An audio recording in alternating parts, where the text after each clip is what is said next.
Welcome to the Tech Egg. Don't get scrambled. Enjoy the video. In this video, I will explain how to remove an Audi R8 side mirror. First, gather your essential tools, including a plastic trim removal kit, a set of Torx bits, and a small flathead screwdriver. Always ensure your vehicle is completely powered off and the parking brake is engaged for safety.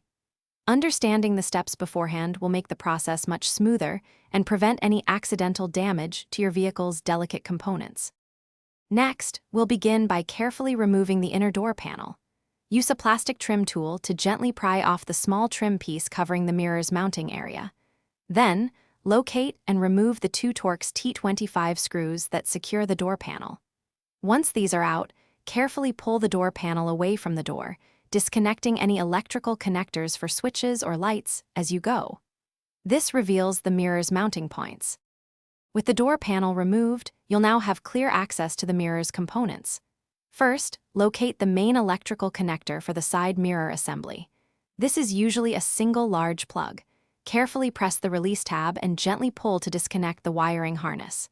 Next, identify the three mounting bolts, typically Torx T30, that secure the mirror to the door frame. Use your Torx driver to loosen and remove these bolts completely.